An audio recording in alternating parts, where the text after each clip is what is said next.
अश्वत्थामा ने रात्रि के अंधेरे में झोली में हाथ डाला, भीम के पुत्र का सर निकाला और दुर्योधन के हाथ में रख दिया। दुर्योधन ने भीम के पुत्र के सर को हाथ में लिया, भीम का सर समझकर दोनों हाथों के बीच में जैसे ही दबाना चाहा, दबाकर देख रहा है कि सिर में है क्या, और जैसे ही दबाना चाहा महाराज, जैसे ही लिया उस सर को दबाया इसने, वो सर पके हुए तरबूज की भांति फूट गया, तुरंत फूट गया। जैसे ही सर फूटा, दुर्योधन समझ गया ये कुछ भी हो लेकिन भीम का सर नहीं हो सकता। तुरंत समझ गया, अश्वत्थामा पर चीखने लगा, अरे ओ अश्वत्थामा नीच, आज तूने ये क्या कर दिया। तुरंत झोली को छीनकर चारों बालकों के शीशों को बाहर निकाला, देखा पांडवों के 5 बालकों की शीश। अश्वत्थामा पर चिल्लाने लगा, अरे ओ अश्वत्थामा नीच, तूने ये कैसा कृत्य कर डाला। आज तूने मेरे कुल में कोई दीपक जलाने वाला नहीं छोड़ा। तूने 5 महाराज अबोध बालकों की तूने हत्या कर दी। तूने एक बार अपनी बुद्धि से ये विचार नहीं किया कि कम से कम ये तो देख लिया जाए ये बालक है या पांडव। अश्वत्थामा,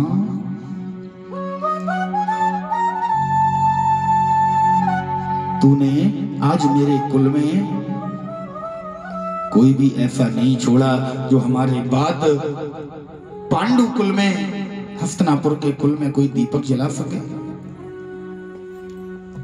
अश्वत्थामा, मेरे उरुदंड टूटे हैं, मैं उठकर खड़ा नहीं हो सकता, अन्यथा अभी तेरी तलवार से तेरा शीश में काट डालता। अश्वत्थामा, तू यहां से भाग जा। आज अश्वत्थामा को भगा दिया, बैठकर विलाप कर रहा है, हे विधाता, मेरे हाथों के द्वारा, मेरे कृत्यों के द्वारा, मेरे कर्मों के द्वारा तूने आज तक मुझसे कोई पुण्य करवाया नहीं। मेरा पूरा जीवन पाप कर्मों को करते करते निकल गया, आज तक तूने मेरे हाथों से कोई पुण्य कर्म नहीं करवाया विधाता। आज मृत्यु मेरे दरवाजे पर खड़ी है, मृत्यु किस घड़ी मुझे अपने मुख में रख लेगी कोई पता नहीं।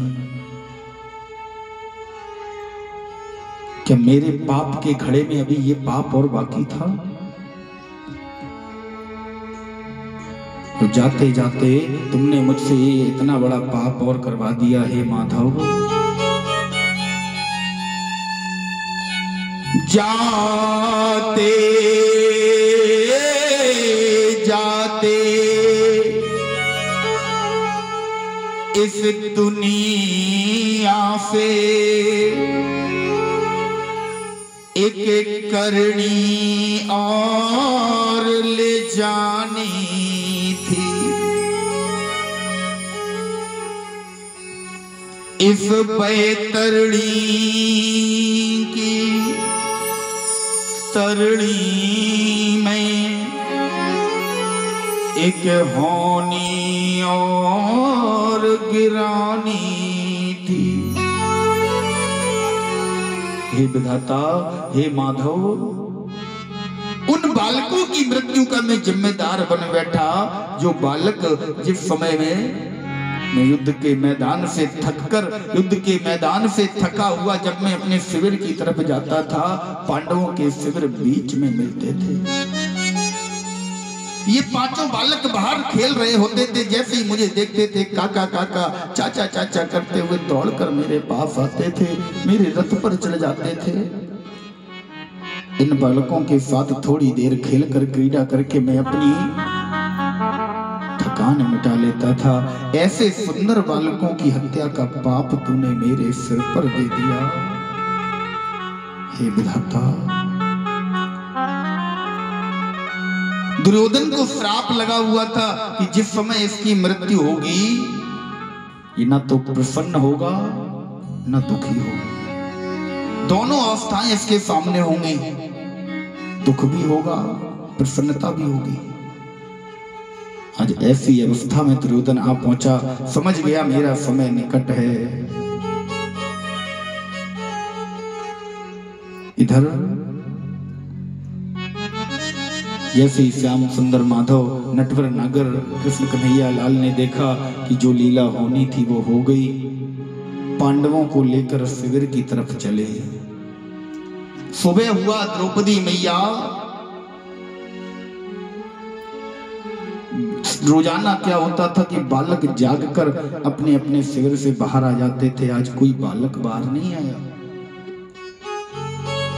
द्रौपदी मैया पांचों बालकों को जगाने के लिए आज उनके शिविर की तरफ जा रही है, लेकिन शिविर की तरफ अब जा रही है ना तो क्या कर रही है? जैसे ही शिविर की तरफ बढ़ी तो क्या देखा महाराज, पांचों शिविरों से रक्त की धार बह रही है। रक्त की धार को देखकर घबरा गई, दौड़कर अंदर गई, पहले शिविर में गई, पलंग के ऊपर से रक्त बह रहा है। चादर को हटाकर देखा, जैसे पहले बालक का केवल धड़ दिखाई दिया, सिर है ही नहीं। माता व्याकुल हो गई, भागकर दूसरे शिविर में गई, तीसरे में गई, चौथे में, पांचवें में। पांचों शिविरों में सैया पर केवल बालकों के धड़ पड़े हैं, सर है नहीं। पांचों बालकों की निर्मम नृशंस हत्या को देखकर आज मैया का कलेजा मानो फट गया हो, बैठकर रोने लगी, विलाप करने लगी, बार बार मूर्छित हो जाती है। उसी समय मोहन माधव पांचों पांडवों को लेकर शिविर में प्रवेश करते हैं। जिस समय शिविर का ये दृश्य देखा, पांचों पांडव अपनी सुध खो बैठे। बोले महाराज, हे मोहन, हे माधव, ये क्या हुआ? अर्जुन ने जैसे ही अपने पांचों बालकों की हत्याओं का दृश्य अपनी आंखों से देखा, क्रोध में भर आए, द्रौपदी को जाकर समझाया। बोले द्रौपदी, शायद तुम ये भूल रही हो, तुम्हारे बालकों की जिसने भी हत्या की है वो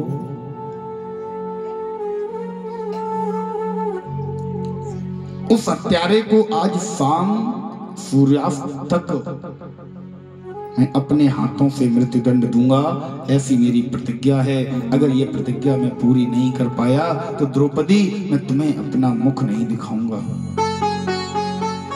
आज पांचों पांडव माधव के साथ हत्यारे की खोज में निकले।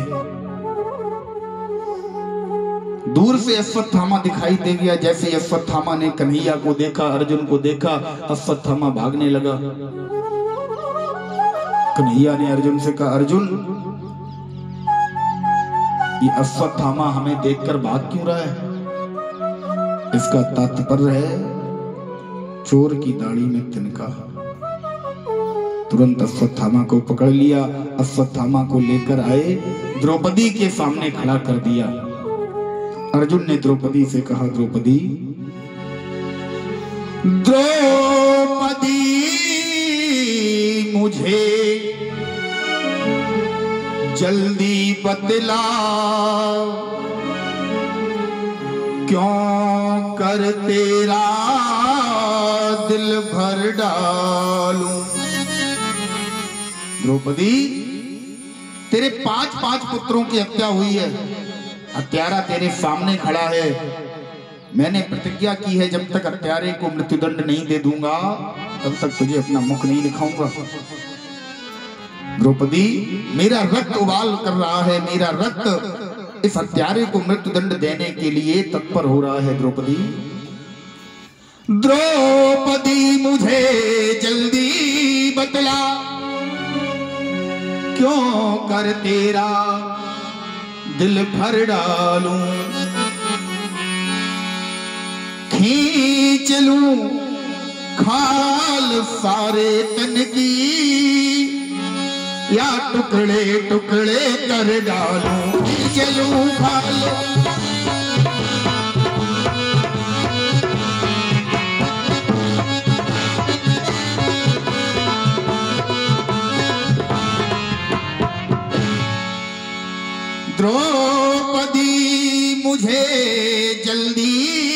बतला,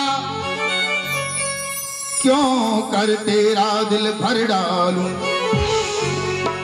खींच लूं खाल सारे तन की, या टुकड़े टुकड़े कर डालूं, या टुकड़े टुकड़े कर डालूं। द्रौपदी,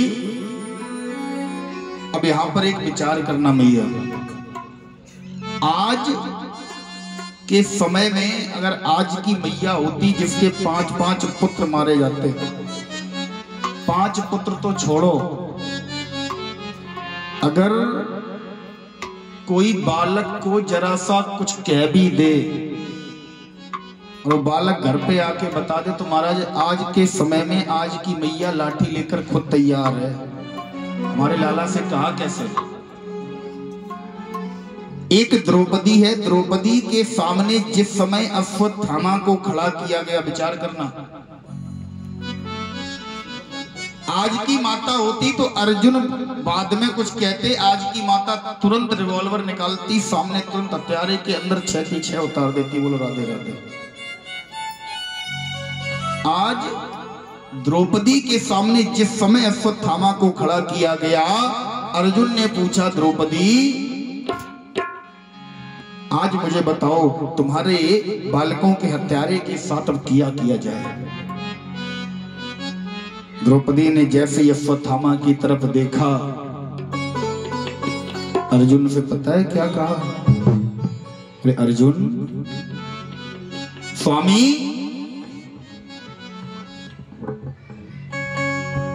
ये आपके गुरुजी का पुत्र है, आप और पूरा संसार भली भांति जानता है कि आपके गुरुजी युद्ध के मैदान में पहले ही मारे जा चुके हैं, इसलिए है स्वामी, मेरे 5-5 पुत्रों की हत्या भले ही इसने की हो, लेकिन कम से कम मेरे पास जीवन यापन करने के लिए 5 पति हैं, 5 पतियों के सहारे मेरा जीवन कट जाएगा, लेकिन ये जो हत्यारे के रूप में आपके गुरु द्रोण का पुत्र अश्वत्थामा खड़ा है, यदि आपने इसे मृत्यु दंड दे दिया तो इसकी जो मैया है ना, इसकी माता, वो जी नहीं पाएगी, क्योंकि ये अपनी माता का इकलौता सहारा बचा है। इसके पिताजी पहले युद्ध के मैदान में मारे जा चुके हैं, इसकी माता केवल इसके सहारे जीवन यापन कर रही है, अगर आपने इसे भी मार दिया तो इसकी माता नहीं जी पाएगी। इसलिए स्वामी, इसके लिए कोई और उपाय निकालो, इसे मृत्यु दंड मत दो। अर्जुन ने कहा, द्रौपदी मैं प्रतिज्ञा कर चुका हूं, द्रौपदी मैं प्रतिज्ञा कर चुका हूं कि जब तक आज सूर्यास्त तक यदि इसे मृत्यु दंड नहीं दिया तो अपना मुख तुझे कभी नहीं दिखाऊंगा। द्रौपदी दौड़ कर गई कन्हैया के पास, कन्हैया से माधव से कह रही है, माधव मोहन माधव लो इसी समय मैं अपना मोह त्यागती हूँ, मोहन माधव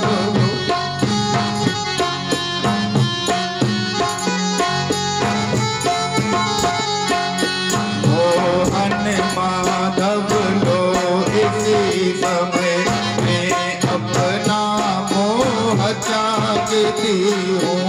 मैं अपना मोह त्यागती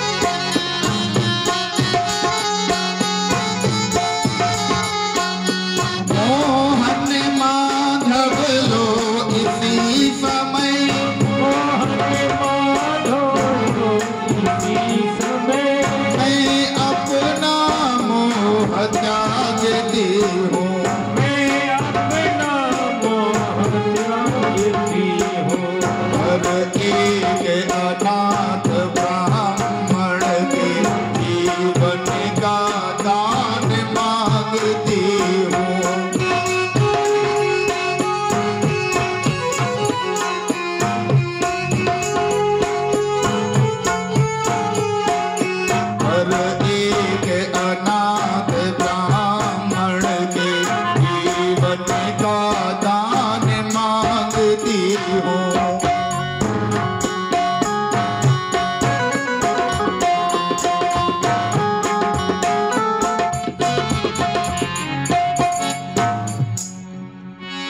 माधव से मोहन से हाथ जोड़कर द्रौपदी चरण पकड़कर कहने लगी, कन्हैया हे माधव, मैं अपने पांचों पुत्रों का मोह इसी समय त्याग कर देती हूं। मैं तुमसे नहीं कहूंगी मेरे 5 पुत्र मारे गए। मैं अपने पुत्रों के लिए शोक करके भी नहीं बैठूंगी। किसी भी बात पर कभी तुमसे नहीं इस बात का जिक्र नहीं करूंगी कि मेरे 5 पुत्र मारे गए। माधव, अर्जुन से कहकर किसी भी प्रकार इस ब्राह्मण को जीवन दान दे दो, क्योंकि यदि इसे मार दिया तो इसकी माता नहीं जी पाएगी। ये है एक छत्राणी का चरित्र, जिसके 5 पुत्रों की लाशें सामने पड़ी हैं। ऐसे समय में वो हत्यारे के लिए जीवन दान मांग रही है। महाराज, कन्हैया ने समझाया, अर्जुन, द्रौपदी बिल्कुल सच कह रही है और हमारी नियति भी कहती है, हमारी नीति कहती है, ब्रह्म बंधो न हंतव्यम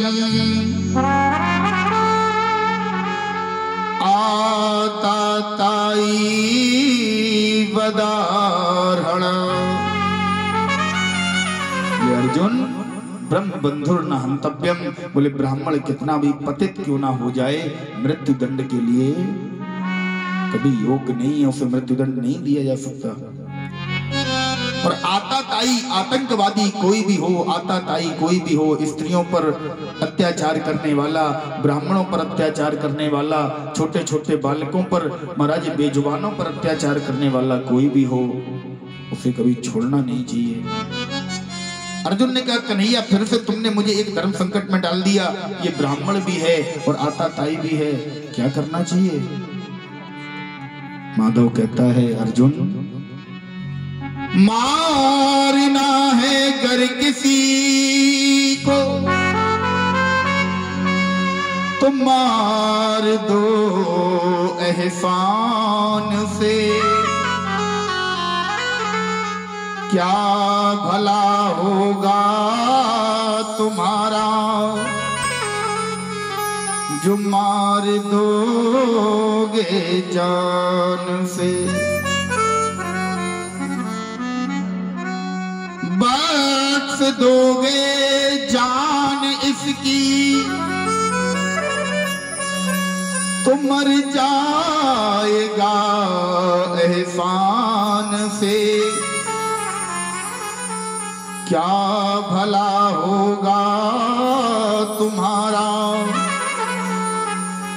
जो मार दोगे जान से।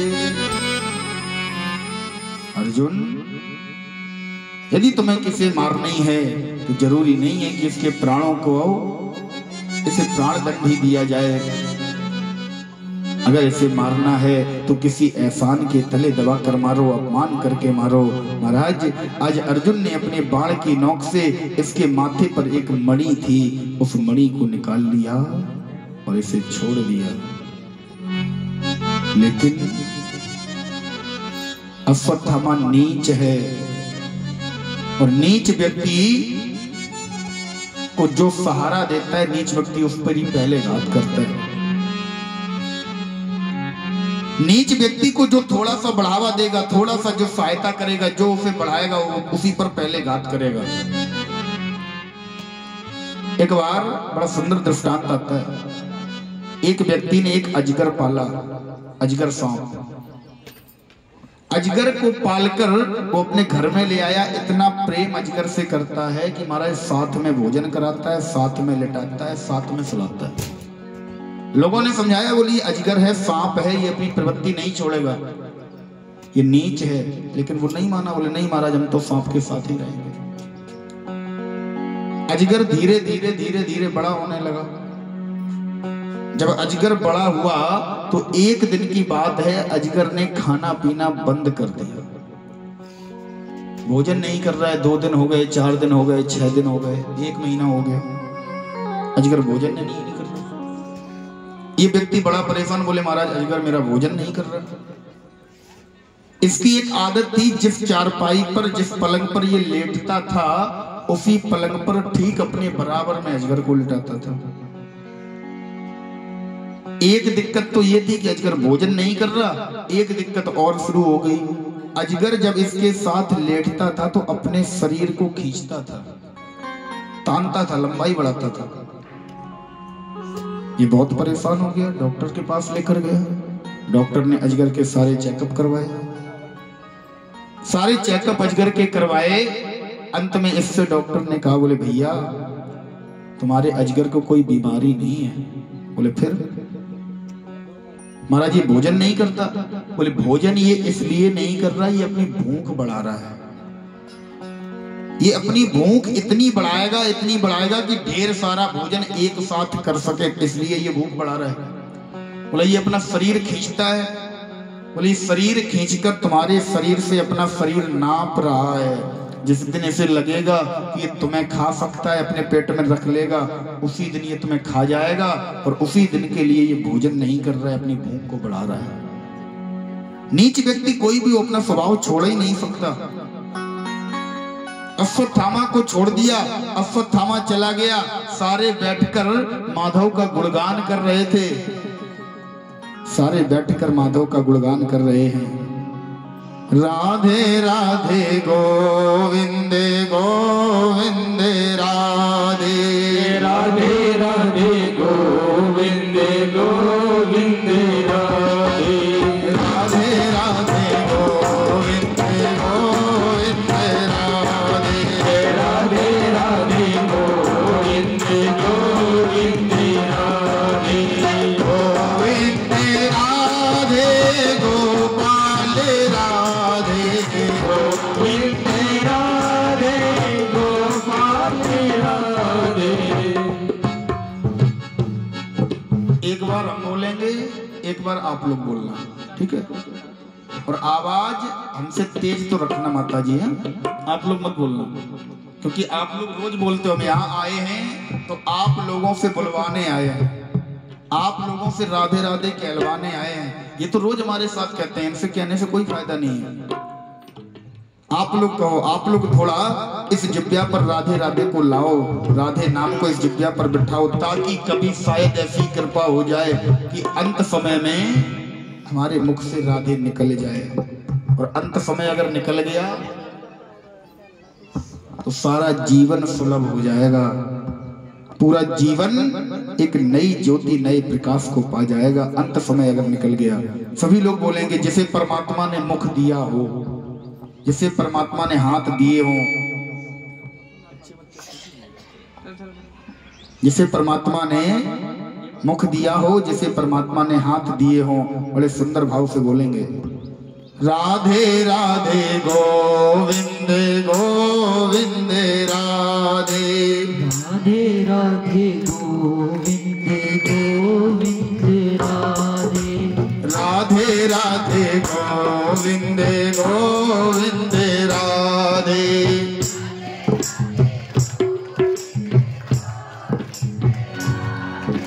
राधे राधे गोविंद गोविंद राधे, राधे राधे गोविंद गोविंद राधे, राधे राधे गोविंद गोविंद राधे, राधे राधे गोविंद गोविंद राधे, गोविंद राधे गोपाल राधे, गोविंद राधे गोपाल राधे, राधे राधे गोविंद गोविंद राधे,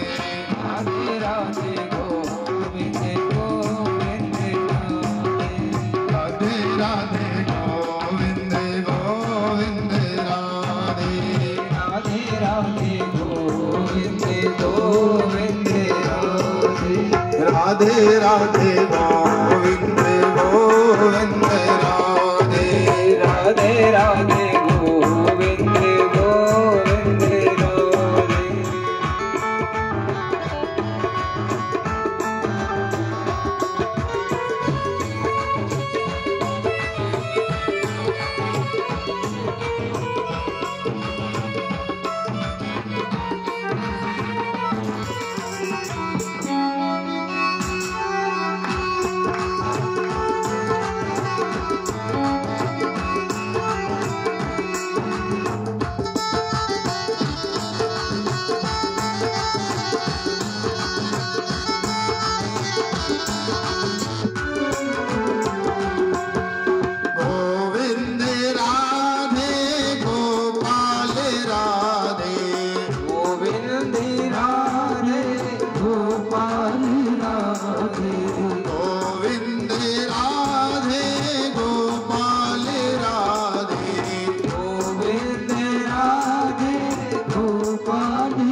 राधे गोविंद गोविंद राधे जय राधे राधे गोविंद गोविंद राधे राधे राधे गोविंद गोविंद राधे।